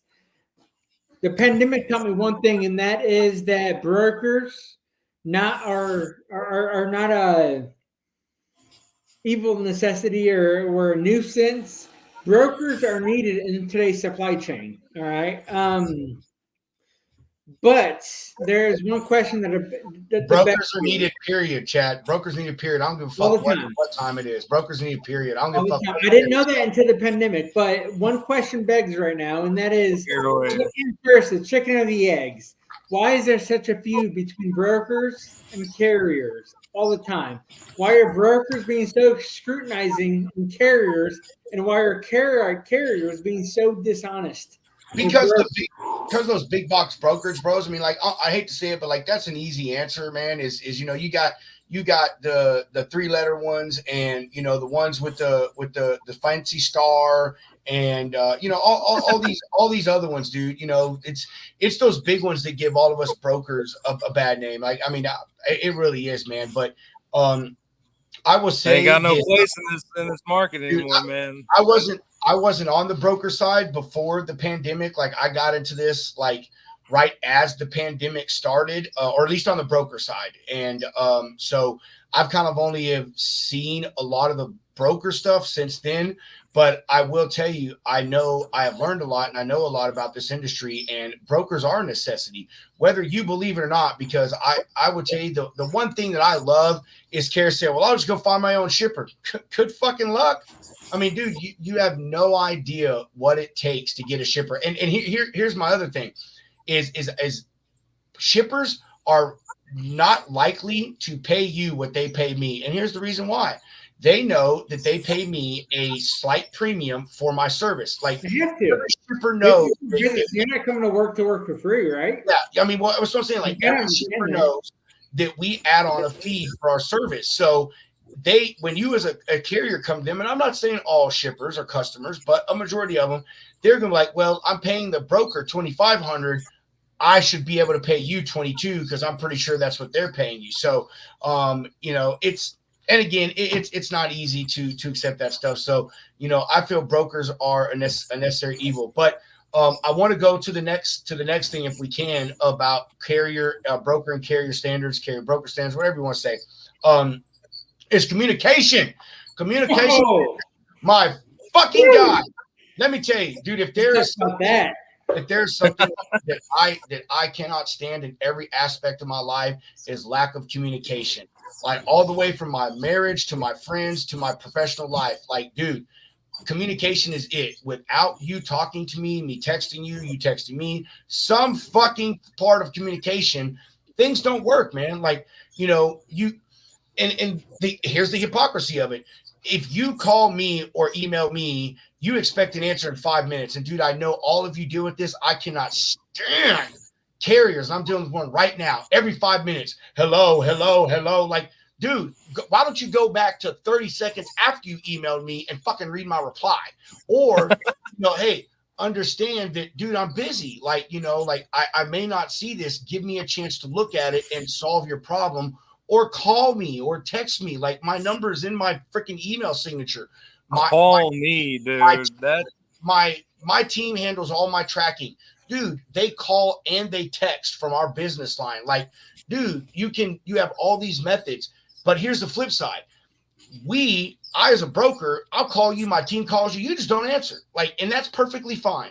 It is perfectly acceptable in a lot of carriers' eyes for you to just not fucking answer my calls or my emails. Like, who cares? Yeah, truck is always busy, of course. Yeah, who cares whether I know where my freight is or anything? You know what I'm saying? But if you want to get in touch with me, you know, gosh darn it, I better answer flipping immediately. You know what I'm saying? And I think that, again, there's a huge hypocrisy and a disparity between the standard that a carrier holds a broker to and what the broker holds a carrier to. And it doesn't match up. You know, I mean, do you guys deal with that? No, 100%. Absolutely. So there is nothing I love more than a broker or a carrier as a broker. There's nothing I love more than a carrier who has, been on site for 2.5 hours. They didn't tell you they were on site. They haven't mentioned anything about it. No email. They didn't answer a phone call. But then right at 2 hours, and in some cases right at about 20 minutes, we'll call you and say, dude, I've been waiting. What's your detention policy? Like, How can I be paid attention if you haven't been transparent and you haven't communicated with me? How can I? Yeah, help as far as I'm you? concerned, Only what the 3 hours situation starts now. is. That drives me nuts. I mean, I Dude, can't give it a specific example of a carrier that has bitched about the detention policy hours after they've been sitting there because it happens daily. If you're a carrier listening, dude, talk, call us, text us, email us. We're watching. We're paying attention. And communicate, and don't sit there and call us 2.5 hours later without talking to us or answering our phone calls and bitching because you've been waiting too long. Dude, I literally had that today, and I'm also about to flip this onto the brokers as well. Like, carriers, if you guys watch this later, like this isn't us bashing you guys. I'm flipping all of this. Everything that I say goes in reverse for brokers, man. Like we guys don't get with you and pay you your stuff on time. Like that's fucked up as you as a broker. You should be paying your carriers on time and giving them accessorials and stuff like that. Communication, same thing with brokers. Like there are brokers out there, man, and I deal with them as a carrier that don't answer. Like I'm one of the guys, I will email you first because I know most people are sitting in front of their computer. If I don't hear back from you within 10 minutes and it's important, I'm going to call you. Now, if I'm just tapping you and say, hey, I'm arrived or I'm loaded, like I'm not going to chase you because motherfucker, check your email. You know what I mean? But if it's something important, like I will call you. And I think that I know that there are brokers out there that they're not attentive and they're not communicative to the carriers. But I want to touch on something that you just said, Chad, about the carriers waiting. The situation I'm dealing right now, I just got a new customer from one of the conventions that I went to, and it's a multi-stop load on a box truck. Now, most of this is not the carrier's fault, but what I'm about to say is the carrier's fault. Well, actually, I guess it kind of all is the carrier's fault now that I say that. So no, just hear me out. I mean, I kind of guess it really is, but I'm still trying to do right by the guy. So the address for the first stop, it's a 4-stop load, one in North Carolina in Goldsboro, matter of fact, Goldsboro, North Carolina, Selbyville, Delaware, and then 2 stops in Cape Cod, Massachusetts. My wife is going to make fun of me how I say Massachusetts.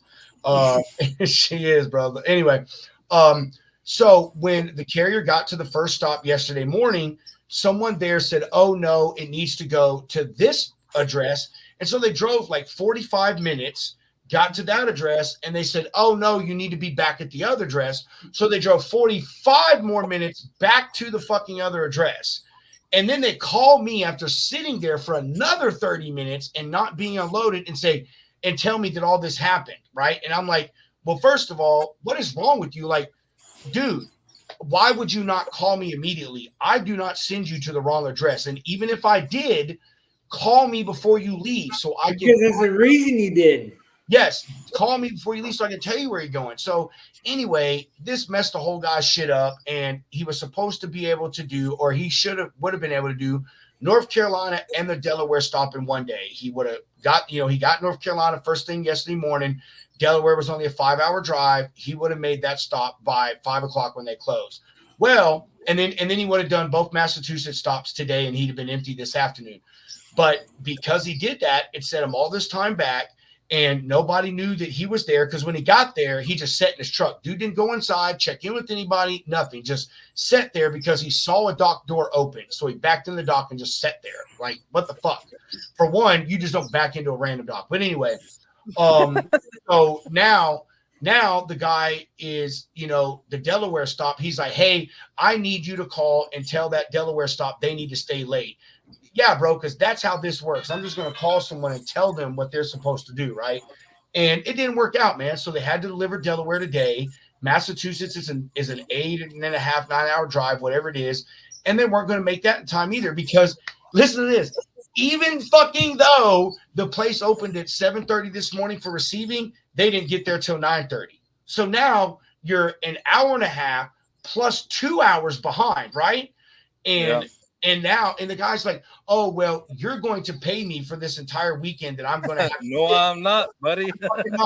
I'm going to pay them a day layover and that is it. And I told him that, like, bro, I'm not paying you this shit. You wasted an hour and a half. That is your fault. Your driver's an idiot. You never ever Being lazy, man. Being lazy. Get out and talk to somebody. You know? Well, my point is, I don't somebody walking around. Yeah, I don't care what someone in a building tells you. I don't give a shit. Call me and let me verify that information, because that person may not be in the know. Secondly, if you're so concerned about being empty, why were you 2 hours late to the next stop when you told me you were going to be there to, you know, the night before to wait? And so it's all your fault. It's all. I mean, the point is the dude didn't communicate. Like, he didn't communicate to me at all. And then to top it all off, I told you this, Hunter. To top it all off, he sends me an email and he says, "Here's your options. Pick one." And basically it was like, you know, you're going to pay me for this load that I missed, which was like $1,500. And he's like, and if you don't, I'm not going to deliver your load. I want to tell you, carriers out there, there are brokers that call the police on your ass real quick. I swear to God, I will. And I told him that. I said, that's fine. I said, because you know what? You can hold my freight. I don't give a shit. You can sit Just with incriminating himself right there. No, bro. No, it's not even that. Here's my point. You can sit with it all week long. Have fun. Hold it all you want, brother. But if you take it off your truck and it is not one of my receivers, I will call the cops. I will say that you stole my freight, and then I will report you to every single last reporting agency that I can, and I will destroy you. And you may think that that's me being an asshole broker, but if you as a carrier, you know, didn't get paid by me or whatever, you would want to do the same thing. So point is, guy didn't communicate. The whole deal got messed up, and now he blames me because I can't just call people and say, this is what you're going to do. You have no option. So, communication is a two-way street, man. It really is. You know, don't if we call you or want to check in, you know, you need to answer your phone. And if you're calling us and need something, we need to answer your phone, or we need to answer. But don't, as Chad says, don't tell me 2 hours later that you have a problem and then expect me to immediately fix that problem and get you those 2 hours back. Can't do it. Can't fix them if you don't know it's broken. I agree. 1,000%. You know, my favorite thing is, man, when I first started in the OTR truckload brokerage, you know, you do check calls at like 6 a.m., whatever.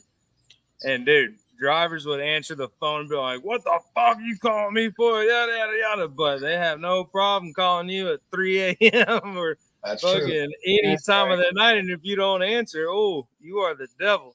And that's just a prime example of what came first, the chicken or the egg. When what occurred that either created the exception or not, the exception, you know, that. Well, here's the thing, man. It takes two to tango. It's like making a Hold on. Why does a broker need to answer the phone at 3 a.m., but a carrier doesn't have to answer the phone at 10 a.m.? Or why does a carrier not have to answer the phone at 10 a.m. and the broker not have to answer their phone at 3 a.m.? At what point did it become unacceptable? And I'm going to say this blatantly.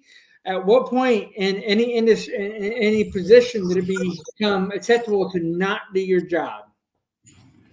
I'm with you. I'm with you on that, brother. And I will say that I don't get carriers, obviously don't get my cell phone, but I will say that we are truly manned 24/7, 365. Like there is someone always here at my company.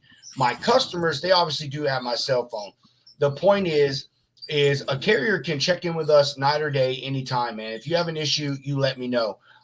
My team, they all have my phone number, and if they message me and I don't answer within 30 minutes, they'll call me and say, you know, hey Rob, this is the issue, you know, we need something taken care of. And dude, I am not afraid to call my customer at 3 a.m. because again, I am a carrier, and I know how it is to be sitting somewhere. It's 4 o'clock in the morning and need something taken care of, and nobody's there to answer my question. And, you know, and even as something as simple as a lumper fee, man, you know, I mean, yeah, brokers, hey, if you got loads delivered at 2 a.m., man, y'all need to have someone there to answer that phone, or you need to answer that phone to take that carrier's call for whatever they need.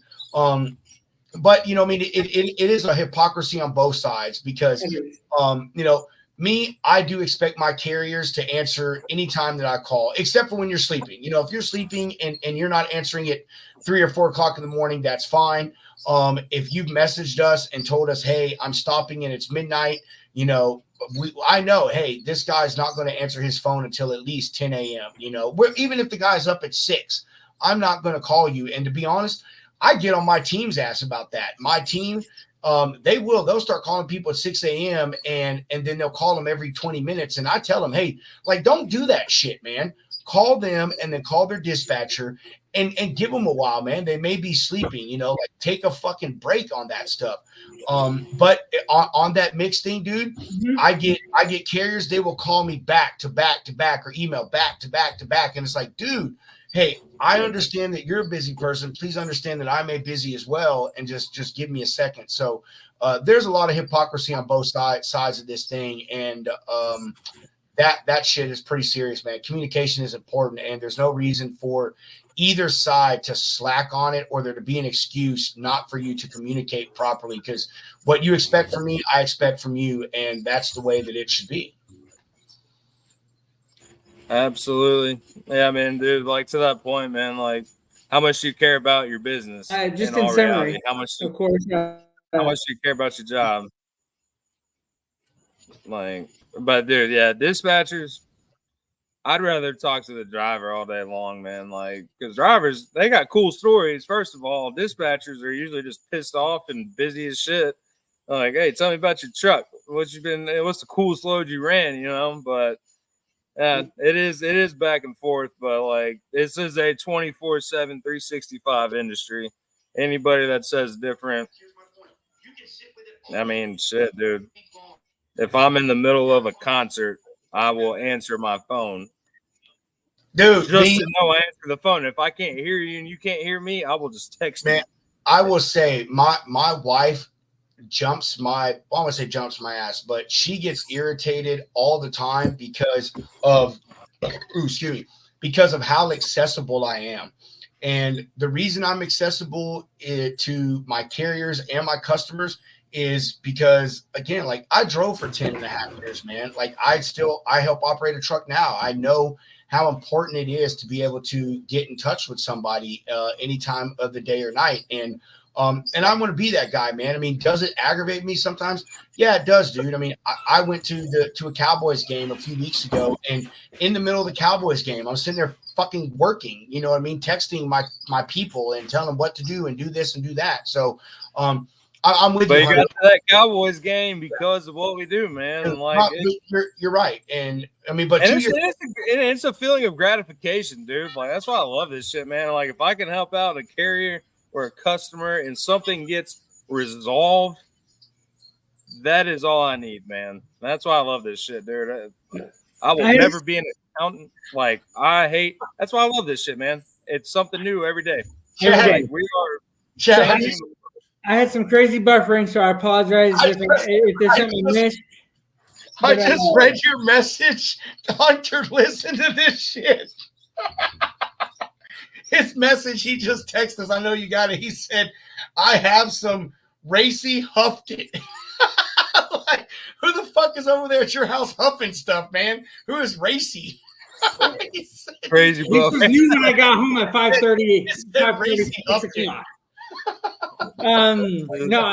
buffering. With my crazy buffering, I'm sure I missed a lot.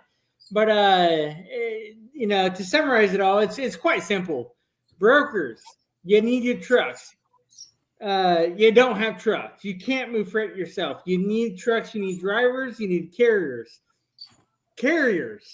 You don't have the sales acumen or the reach to reach the whole U.S., the domestic U.S., the continental U.S. You don't have the reach. You need brokers.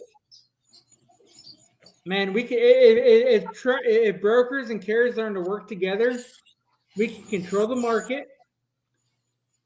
We can all be paid equally fair. We need to have like a Woodstock, call it freight stock. Dude, brokers and carriers combined. I like that actually. Freight stock.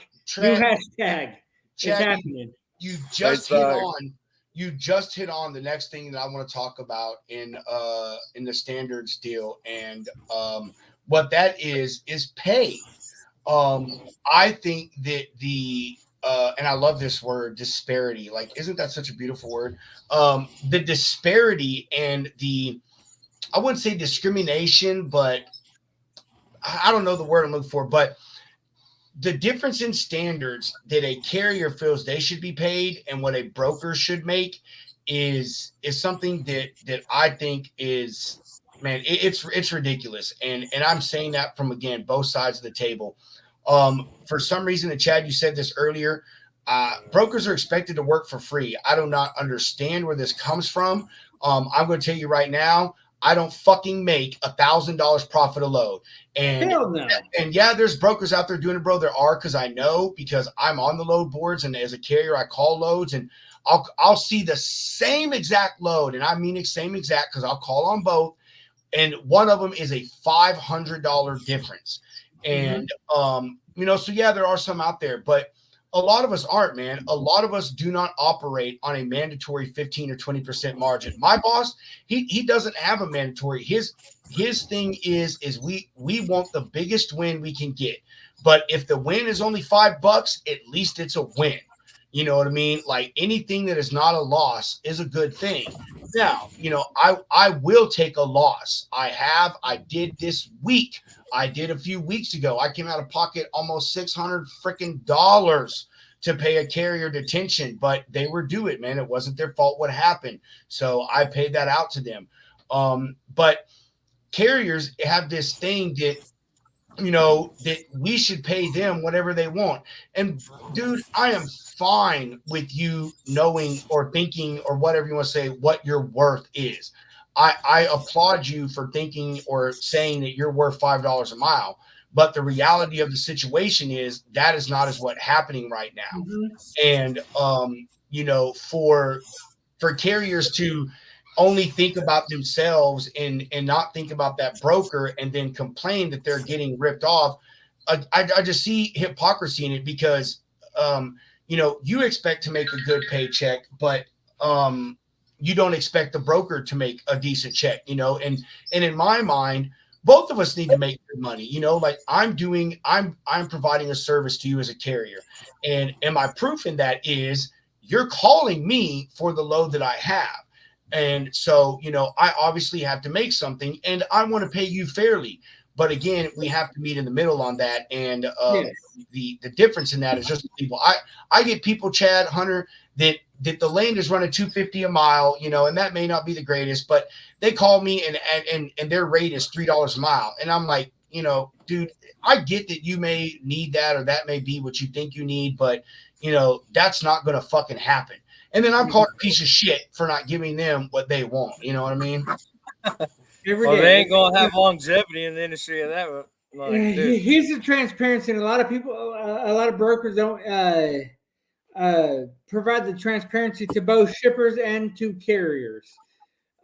Full transparency. The average broker in a peak market, remind you, we are not in a peak market. We are in a terrible fucking market. In a peak market, the average broker averages between 10 and 12% margin per load. That does not mean that broker you're working with is making 10 to 12% per load. The average commission paid on that 10 to 12%, 12% is 2.5%. So let's break this down for doing those a whole who lot don't of like work for like $40. if I'm charging my customer $1,000, 10 to 12%, 10% the low end. Let's focus on the low end here, because that's where we are today.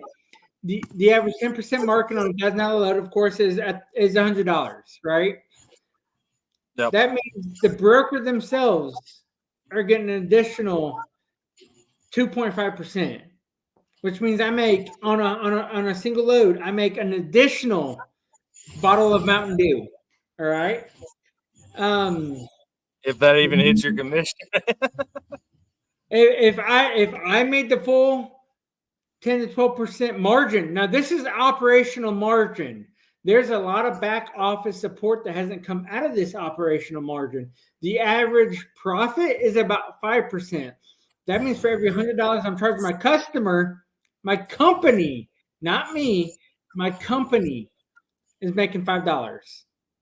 You got to keep That the lights means on. that 2.5%. I'm barely affording a pack of.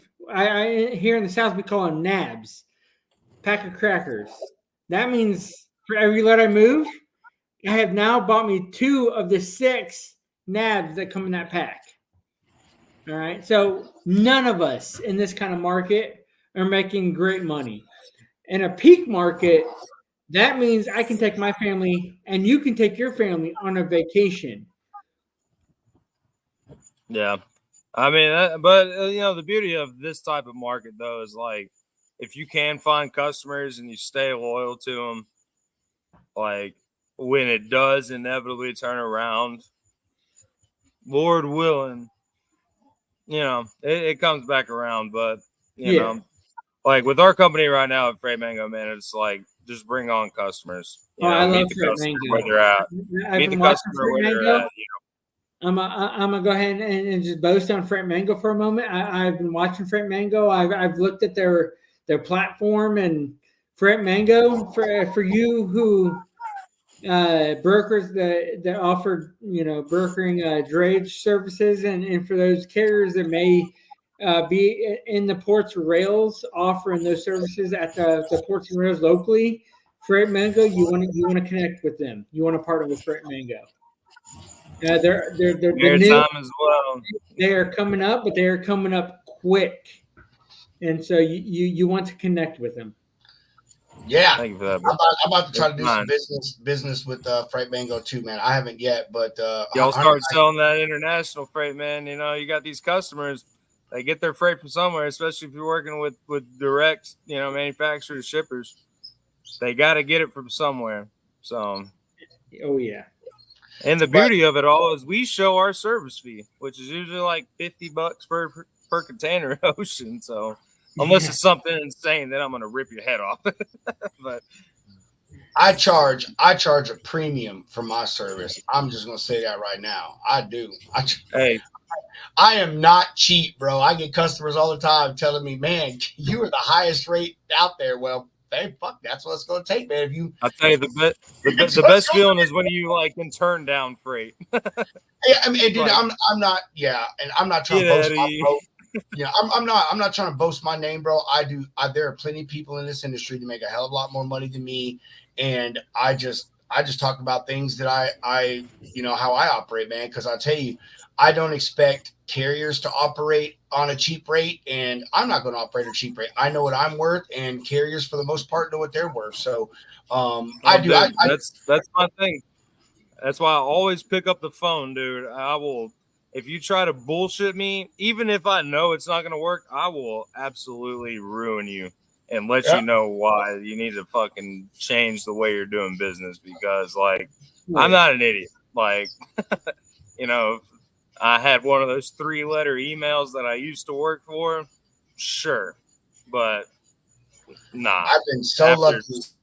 6-7 years, I will fucking ruin you. Don't fuck with me. Don't fuck with my business. Don't fuck with the food on my table. I'm so lucky. I've never worked for one of the bigger brokerages, and I'm also lucky the person that I work for, he is completely on board with the way I am. Yeah, we like to make good margins, and sometimes things ain't always great, but we do the best that we can, and I turn down stuff all the time, man. I really do. I have a customer, like when they send out certain lanes, I don't even bid on it. It's like, man, I know what you run it at, and I'm not fucking doing that. Like I'm not taking a purposeful $25 win just so I can run your load. On that thing, there are brokers out there that they try to pay good money because we try to get good money, and on that flip side, there are brokers that get good money and they try to pay carrier shit, but there are ones out there like us that do not. And, we understand where carriers come from. I do 1,000%. And my only ask is, hey, you hold me to the standard that I need to pay you well. And I want to hold you to the standard that you need to understand that I got to make a living too, man, that I need to pay well, to be paid well as well. Because I'm going to tell you, I don't know about you guys, but over here where I'm at, we have a system that helps us prospect and helps us manage our emails and our calls to our customers. Like it keeps track of everything. Hey, you emailed this people 3 days ago. Now let's call them. You called them 5 days ago. Now let's email them again. You emailed them. Now let's send a LinkedIn message. So, you know, that shit's not cheap. You know, carriers talk about expenses, man. I'm going to tell you right now, that program I'm talking about, $15,000 per person for both of those. Up front, not monthly, not at the end of the trial, up front. And we have 4 salespeople here on our team, and that may sound small, but honestly, that's all we need.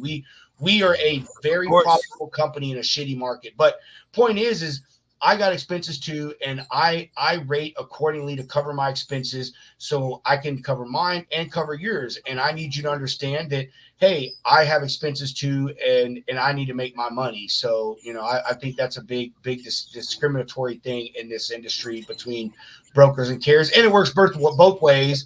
You know, there are brokers that worry about themselves and not carriers, you know, and again, I don't talk about that because I'm not one of those guys. So, you know.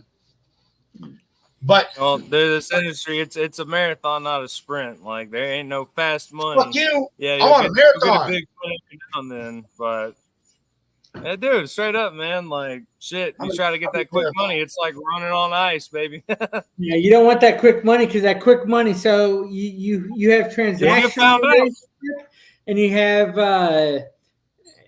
transactional relationship, and then you have relationships.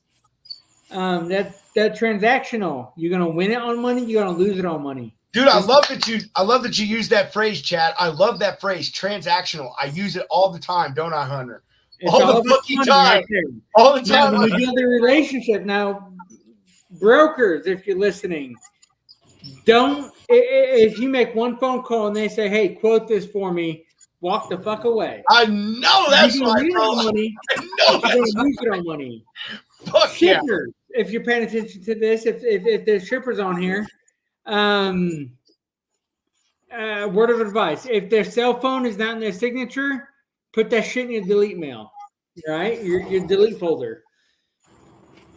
Work with 3 or 4 good brokers, if anything, man. So, like Rob talked about earlier, if somebody tells me straight up that they have like 15 people that they email out, or I'm BCC'd on an email from a customer, that's going right to the junk mail. That's exactly right. If you're unless not you're here for a relationship, you're not broker. Here. If you're a new broker, keep going after it so you learn how to quote and bullshit. But yeah, that's right. Don't deal with it. It's guys, a waste of time. When you've been doing this for a decade and a half. Exactly. I know. You put the time in. That's not my cup of tea. So, hey, I got to jump off here, guys. My wife, unfortunately, she has to work in the morning and she has to be up at 6 a.m. So I've got to jump off here. Well, somebody's got to pay the bills around there, Rob. I know that's fucking right, bro. I know my wife, she does. She has to pay our bills. God damn it. My wife has like 2 bills, bro. It's her car payment and something else. I don't fucking know, whatever it is. But you know, yeah, sure. She mainly works, man, for her benefits. I mean, you know, she makes decent money, but she works for a big corporation and gets what I like to call Cadillac plans. You know, them PPOs where you go anywhere, man. You know, we got United Healthcare and Cigna Dental, you know, all that shit. So that's really what she works for, to tell you the truth. But anyway, Chad, dude, it was so fun to talk to you, man, personally, and you know, finally get to see your face and stuff. And you and I, I'm for real, we need to talk, man, because if you got that stuff going on, dude, like North Carolina, I love going to North Carolina and South Carolina because they're really good markets for flatbed freight. And Louisiana is too. I love Louisiana. I love Alabama. But point is, you and I got to hook up, man, and do some business, bro. Like, for real. You treat me good, I treat you good, Chad. Like, I got great drivers. We just bought a new truck. We have great equipment, so definitely going to hook up. Hunter, you know I fucking hate you. And hey, I just want to bring something up, Chad. If you didn't notice, the background of today's show is your untrimmed yard. I noticed that a long time ago. Me and Hunter, I've been talking shit about you all week, Chad. I was like, Hunter, look at that nice ass pattern, and this motherfucker doesn't edge his shit. I'm just saying, how does that make you feel knowing you have been talking shit by your words all week about a man who can't edge his shit because, well, simply heart failure doesn't allow him to? Hey, listen, you can't see me. You can't see my lower extremities. But bro, I have neurological damage in my legs, and my left leg, I have very little filling. And dude, I fall every day. And I'm about to say this, but I go to my doctor. I love it because they say, "Have you fallen recently?" I'm like, "Yeah, motherfucker, I fell this morning." But so point is, I'm with you, bro. I'm with you. I'm a broken person myself. But god damn it, Chad, have some pride. So, real talk. Honestly, here, it's a nice background.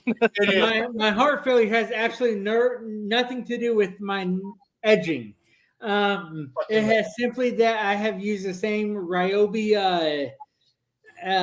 battery powered weed. Oh God! And the cord that comes with That's where that, you which went just wrong. went out like 2 days ago, is shit. And the moment you start edging is the moment you have to tap that thing to get new cord. And so tomorrow via Amazon Prime, you're gonna give a shout out to Amazon Prime because, well, I hate people, so I shop on Amazon Prime. I have these, those thick cords, the blades, the hard plastic blades being delivered.